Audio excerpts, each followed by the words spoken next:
You've most likely heard the saying, comparison is the thief of joy. And usually I absolutely hate wanky sayings like that, but this one actually rings quite true to the industry that I'm obviously working. People all the time compare themselves to other people. Scrolling on Instagram, looking at people, with their tops off or modelling or doing whatever and thinking, oh, I wish I could be them. Or they compare their own progress to them, which in my opinion, it's fucking mental. The reason being is because your life, your body, your schedule, your routine, your upbringing, your experiences, your values are completely different to everybody else's and are unique to you. So comparing yourself to somebody else is like comparing an apple to an orange. Yeah, they might be both fruits, but they couldn't be any more different. It rings more true when people compare themselves to, like athletes or fitness influencers or models on Instagram, who have clearly won the genetic lottery. Lasses with the anatomy that helps their arse grow to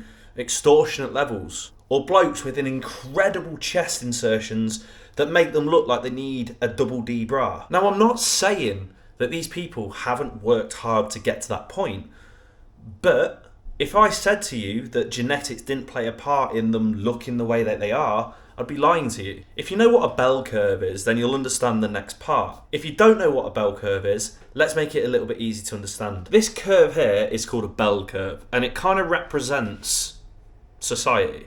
So what you've got the majority of people falling... Oh shit, my pen started to run out. The majority of people fall in this bell curve here. Not less than average, not more than average. Nothing special, but also not that bad. The general population.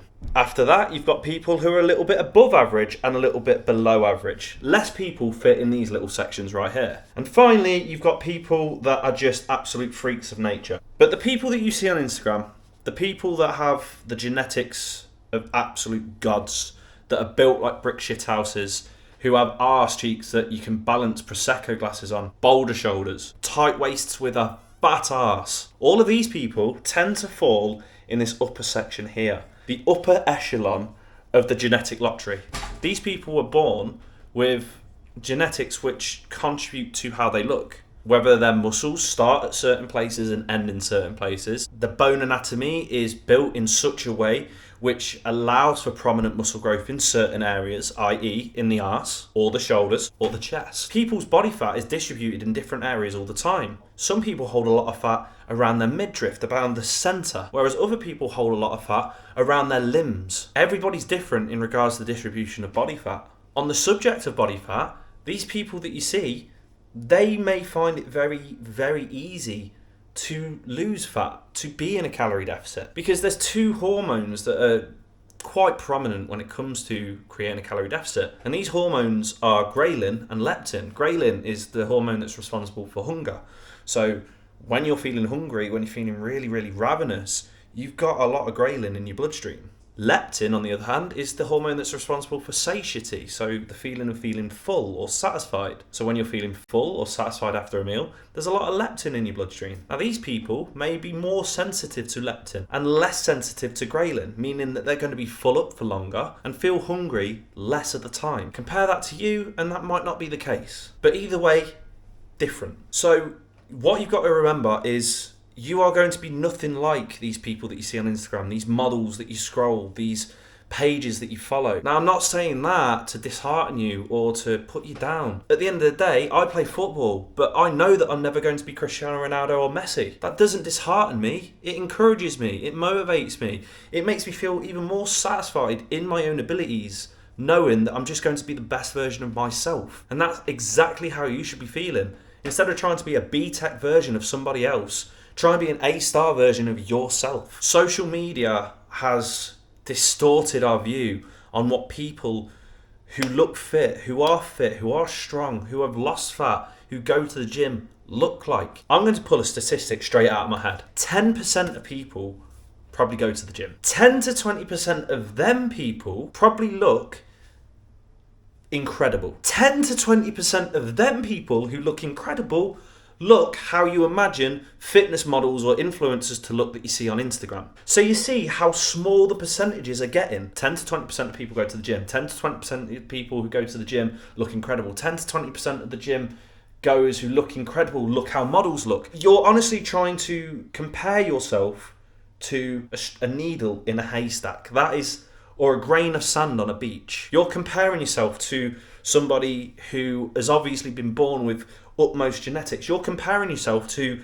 people who are lucky enough to be distributed in that upper echelon of the bell curve. Once again, they've worked hard to get to it, but ultimately they are how they look because of genetics. So compare yourself to yourself from last week or last month or last year, rather than comparing yourself to somebody who you've never even met on Instagram, who's got hundreds of thousands of likes simply because they've got their arse showing. It's fucking mental. It really, really is. And society is fucked if people go around asking like that. Funnily enough, it's actually the reason I don't like progress pictures, or at least putting progress pictures on Instagram or on social media. Now, it might sound a little bit hypocritical and ironic coming from somebody that does this. I post progress pictures at least once a week on my Instagram. But that's only because it is the current paradigm to grow your coaching business. It's the only way in which we can grow, because they are the gold standard for getting eyes on your profile. Because there's so many peak coaches on Instagram at the moment, if you're scrolling through your explore feed, it doesn't matter if I post some interesting, informative content, you're most probably going to be seeing that quite a lot. However, if I post a picture of one of my top responders who have made an incredible amount of progress, you're going to stop. You're going to think, oh shit, they've made a ton of progress. This guy must know what he's talking about. And I do. Without sucking my own dick, I do know what I'm talking about. But that being said, I only post progress pictures because of that reason. Sure, it's always nice showing off my clients' progress, but clients that make a shit ton of progress, you shouldn't really be comparing yourself to these people, because your progress might either be faster than theirs or slower than theirs, but it doesn't matter, because either way, you're different. So stop comparing yourself to the people that you see on Instagram and start comparing yourself to what you look like last week or last month or last year. If you've enjoyed this video, feel free to leave a like, comment what you think, or alternatively subscribe to the channel to catch the next one. And if you want any more free fitness or fat loss based advice without the typical fitness based bullshit that you see in the industry these days, feel free to follow my Instagram at k.p_health. Anyway, sound.